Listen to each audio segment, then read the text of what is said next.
আপনার হালিমাতুস সাদিয়া রাদিয়াল্লাহু তাআলা আনহাকে যেন বলতে লেগেছে, হালিমা রে, ও হালিমা রে, হালিমা শোনো শোনো, তুমি তবে আর দেরি নয়, তুমি তাড়াতাড়ি করে দরজাটা খুলে রে হালিমা।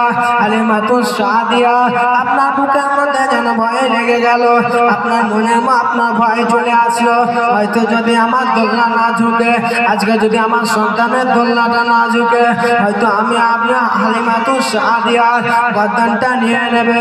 আব্বাজি মুসলমান বেরাদারি ইসলাম, এদিকে হালিমাতুস সাদিয়া রাদিয়াল্লাহু তাআলা আনহা, আব্বাজি হালিমাতুস সাদিয়া রাদিয়াল্লাহু তাআলা আনহা যেন আপনার দরজাটা ভয় ভয় করে খুললেন। খোলার পরে যে মতো আপনার খুলতে যায়, এদিকে হালিমার আওয়াজ পেয়ে আমার আল্লাহ পাক রব্বুল আলামিন যেন বলতে আছে, ও জিবরাইল, দেরি নয়, তুমি তাড়াতাড়ি করে দুনিয়ার বুকে যাও।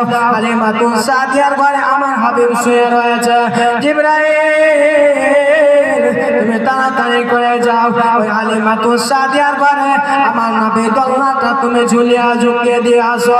হালিমাতুস সাদিয়ার ঘরে আমার হাবিবের আপনার দোলনাটাকে তুমি ঝুঁকিয়ে দিয়ে আসো। এই মতন আল্লাহ পাক রব্বুল আলামিন অর্ডার পাওয়ার পরে হালিমাতুস সাদিয়ার ঘরে হযরত জিবরাইল আলাইহিস সালাম আপনার চলে আসলেন। আব্বাজি মুসলমান বাবা জীবন মায়েরা আমার, এদিকে হালিমাতুস সাদিয়ার ঘরে আসার পরে আমার দয়ার নবী মায়ের নবী সাল্লাল্লাহু আলাইহি ওয়াসাল্লামের আব্বা দোলনাটাকে ঝুঁকাতে লেগেছে। বেরাদার